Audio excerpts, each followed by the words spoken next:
Okay, so I'd like for you all to meet my son, Jeremy. Say hi. Thank you. Did you have a good night last night? Did you have a good night?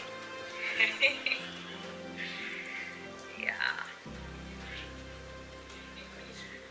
Oh, here comes Lily. Where's Lily? Where's Lily?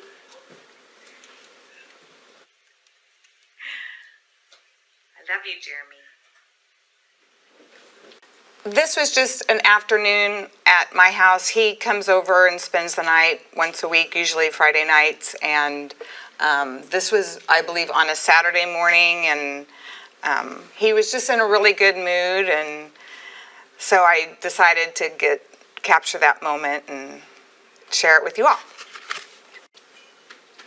You'll see him also doing different things with his hands. He's doing sign language with me because of the nonverbal. We've been able to teach him a few signs. So he's, I'll go ahead and tell you, he is the youngest of my first 4 children, and he is the most severe of all 4 of them on the autism spectrum. But I don't think autism is usually a very appropriate word. I use it in forms like this because it's relatable, but heavy metal toxicity is really a better definition of what is going on here.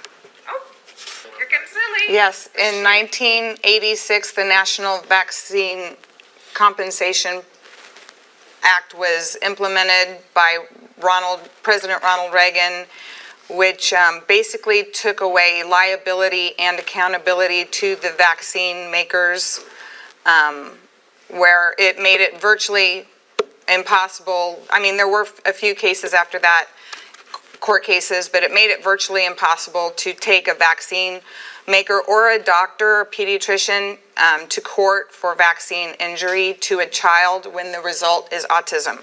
And it was autism specific, correct? Yes, he received double the vaccines.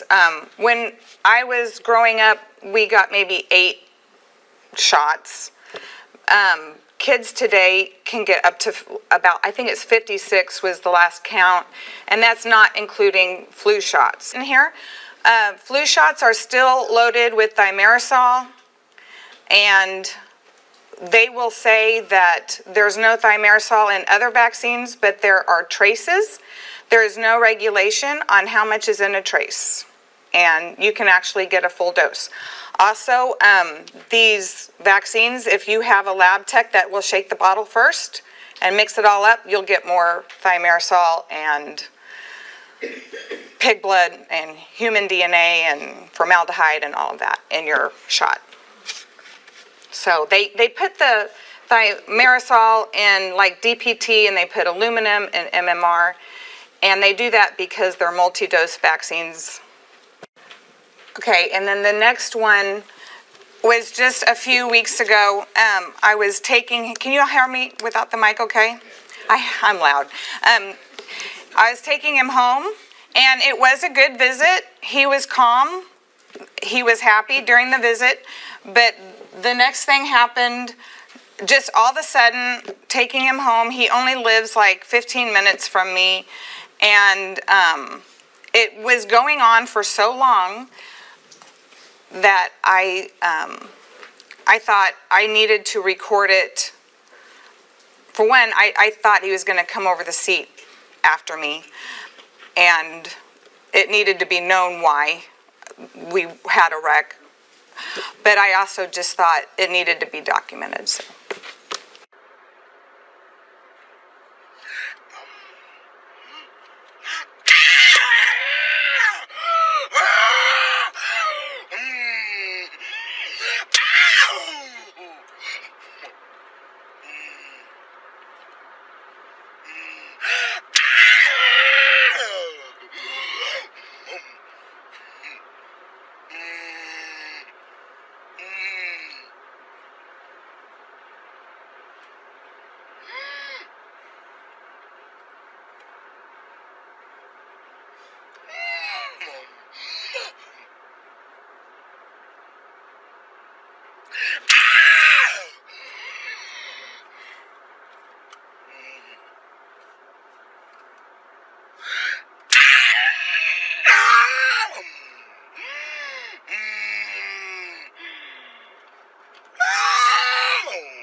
I know that was hard to watch, but a few people messaged me and said that was hard to watch, and I couldn't watch all of it, but I forced myself to because you can't turn it off.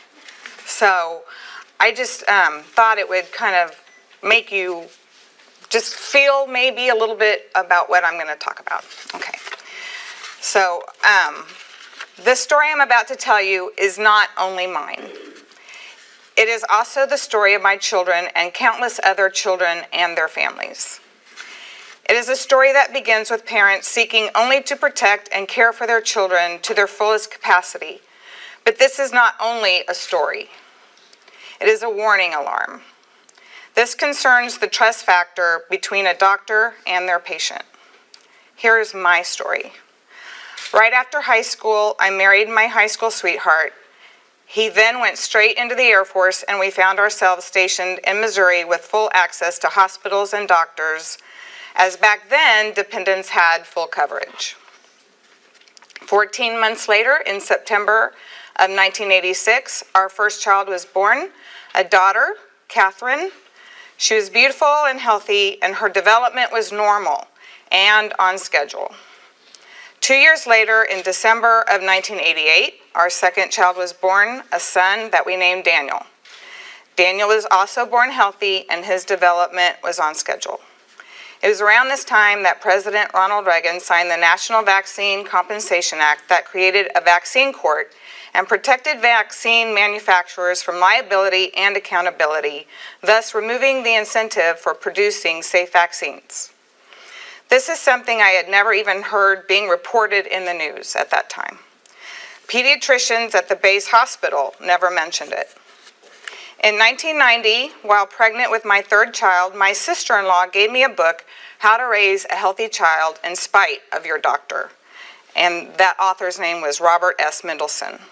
That book described how standard medical procedures are more often harmful to the patient, and a conditioning process, more and more medical care, that did more to line the pockets of doctors and the drug companies than it did to benefit the patients.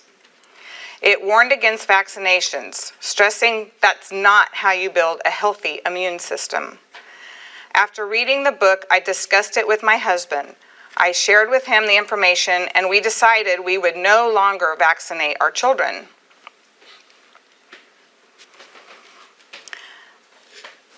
A firestorm from our local network family ensued, especially from our close family who beat us down with guilt, that if something would happen to our children, we would be the ones guilty and responsible. They accused the author of the book, saying he was not to be relied upon as he was rather an oddball and not to be trusted.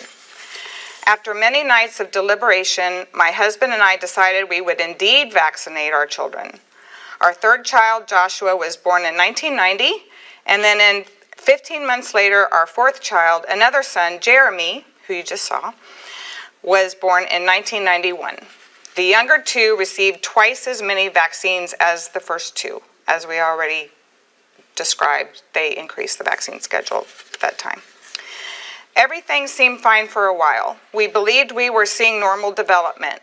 It was shortly after the birth of Jeremy that my husband was sent TDY to South Korea for a year. It was during his leave when the symptoms of autism started to emerge in the older two children. Catherine started kindergarten. Her teacher contacted me after the first week of school with a list of questions. Catherine was exhibiting an inability to fall within routine, and she was hypersensitive to noise. Soon afterwards, our son Daniel started hand flapping and echolalia.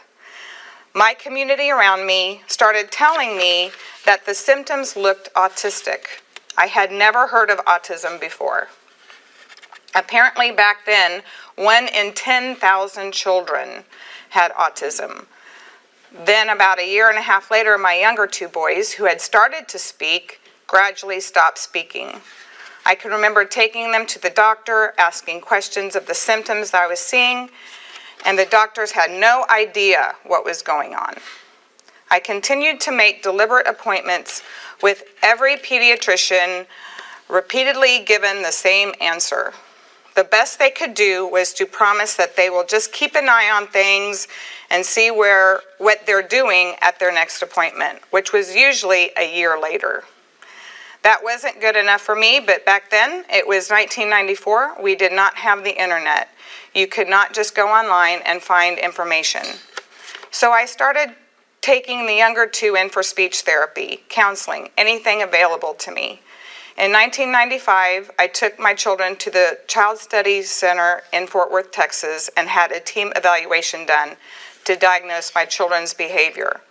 Several weeks later, we got the call from the lead pediatrician that all four were indeed on the autism spectrum. I remember sitting in my bedroom on the phone crying as he told me what life was going to be like as each child of mine grew up to adulthood and how difficult things would be. I could feel myself going into a state of denial that somehow things would not be that way for my children, that I would find a way to make it better. He suggested I take my children to see an internal medicine pediatrician to get the best care possible. I was in my mid-20s at the time and did whatever the doctors told me. That was the absolute worst thing I could have done, but it would take years of learning the hard way to realize that. Within a year, I moved back home to Kansas City, divorced and on my own with 4 children. The younger 2 were placed by the school district in a CBD classroom, which stood for Communication and Behavior Disorder. It was basically a self-contained autistic class. I kept hoping for results with my children, but they never came. Joshua, who had lost speech, ended up regaining speech, but Jeremy, the youngest, never regained his speech. To this day, he's 25 years old, and he still cannot speak. When he turned 6 years old, Jeremy started biting his arms and hands.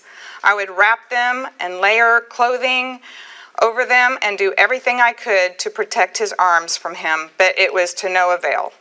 Then came the high risk for flight, and let me tell you about that. There was not any lock that could keep him contained. Jeremy would watch for the opportunity, and whenever any caregiver, whether it be me or a teacher or a grandparent, would turn their back for even a second, he would be out the door and running down the street. Then started intestinal issues from leaky gut. Never did the doctor suggest a nutritionist or changing the diet in any way, shape, or form. They only wanted to mask his symptoms with more and more pharmaceutical medications. When the medication would stop working, they would either increase it or switch to something else. I would often hear them say, "Let's revisit an old medication and see if it works better now." It was insanity. In 1997, I remarried to a man who had never been married or had any children of his own. He wanted to have children, but I was too afraid. For years, I had been hearing from random people, let alone friends and family, that 4 children with autism probably meant something genetic was going on. But there was no family history on my side or their dad's. We looked at every possible angle and couldn't find any link to what could possibly be going wrong now. I suspected the vaccines, but the doctors kept shooting that down. It was like any time I would question the vaccines, the doctor would be quick to dismiss me and explain it in whatever way they could and push hard for the vaccine. What I didn't realize is that doctors had an incentive to complete the vaccine schedule. There is a financial and monetary reward to fulfill that agenda. Pediatricians are attacked by regulation, especially recently through Obamacare. The Hippocratic Oath of do no harm is supposed to apply to the patient.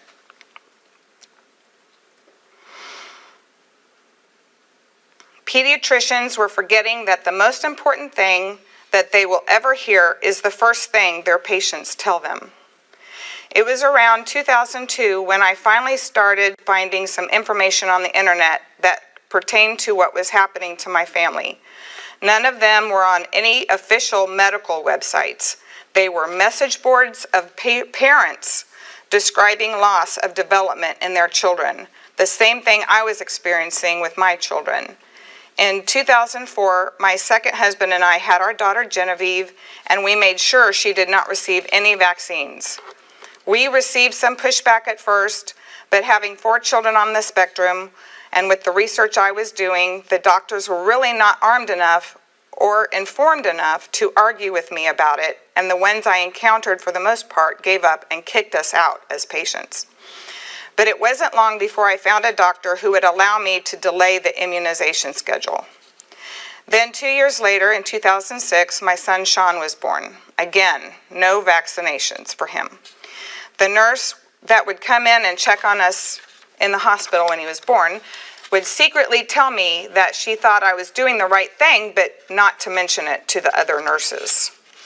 The plan was, when Genevieve would reach the age of 5, we would start school, we would get her just a few vaccinations in a single dose. What I didn't realize is that doctors really won't do that. Then in 2007, my son Jeremy received the Tdap and our lives fell apart. His pediatrician said he needed that for school, and it was in a thimerosal-free pre-filled syringe. This was the final blow to Jeremy's immune system. Our world crashed, and we realized that no vaccine was safe at any time ever. When I reported the adverse reaction to his pediatrician, she informed me there was still mercury, otherwise known as thimerosal, in trace amounts in the vaccine. And there's no regulation on how much is in a trace.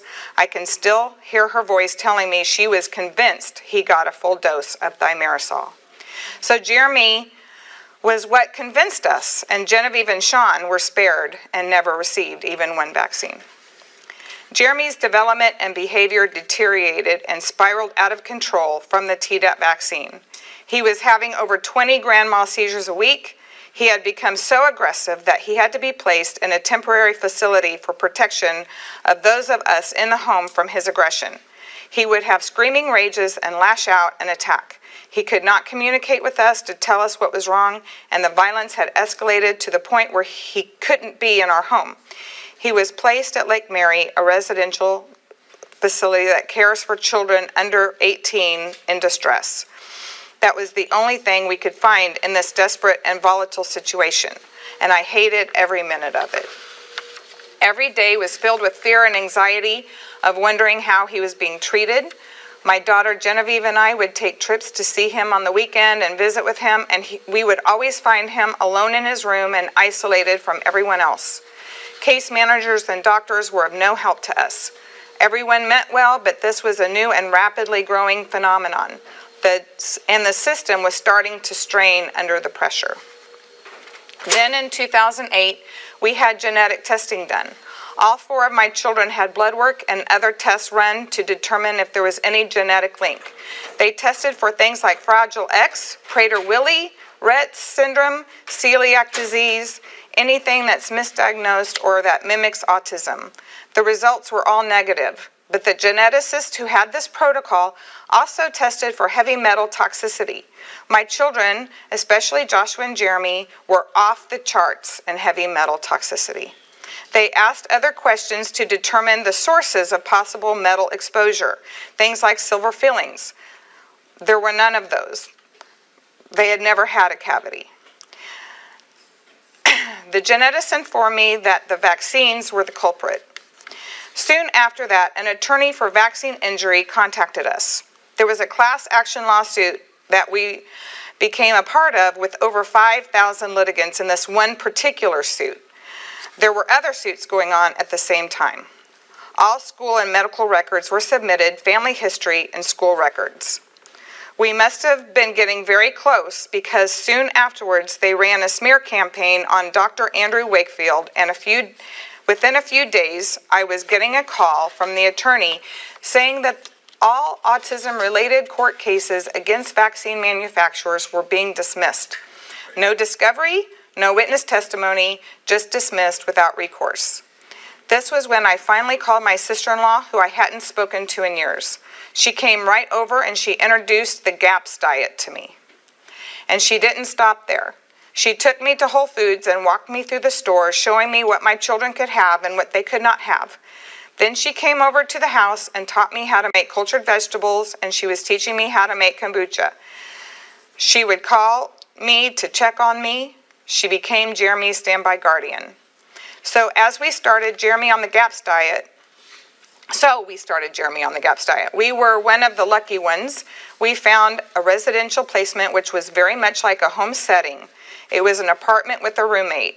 He would be at day services during the day and have staff there with him in the evenings and weekends. This was as independent of a life that Jeremy could ever possibly lead. This wonderful couple, who are the residential providers, agreed to allow me to choose his treatment as long as I could get a doctor to sign.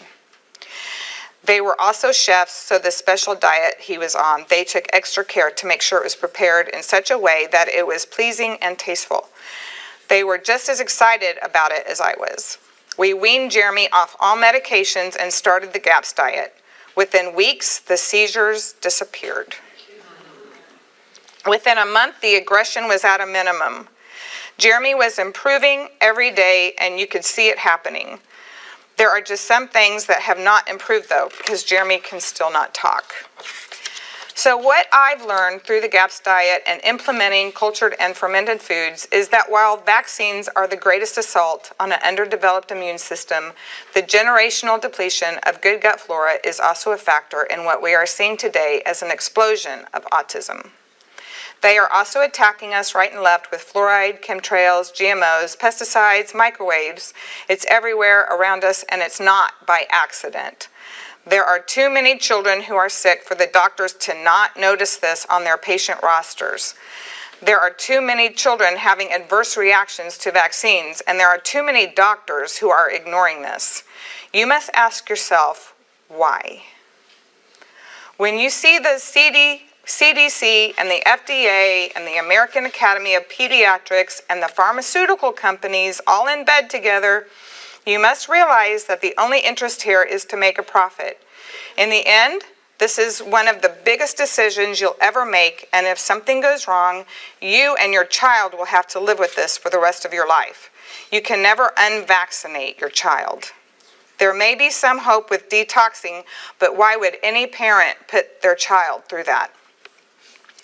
As you're researching and investigating the safest car seat and the safest high chair, read the package insert on these vaccinations that your child is receiving, as well as their well baby checkups, and realize that this is there more to condition you to the idea of an immunization schedule. Genevieve and Sean are normal and healthy, typically developed children. They have never had a vaccination, and they are rarely sick. When you eat clean and live clean, you end up with a healthier immune system. I've seen the health improve in my autistic children only when implementing a clean organic diet. Before that, with all the medications and that the medical field has to offer, I only saw deterioration. So will you listen what I have to say? Will you think about the future and who stands to make a profit? You are your child's only advocate. It is the parent who loves the child and has their best interest at heart. My prayer is that you will make an informed decision before you consent to vaccinating your child. Thank you.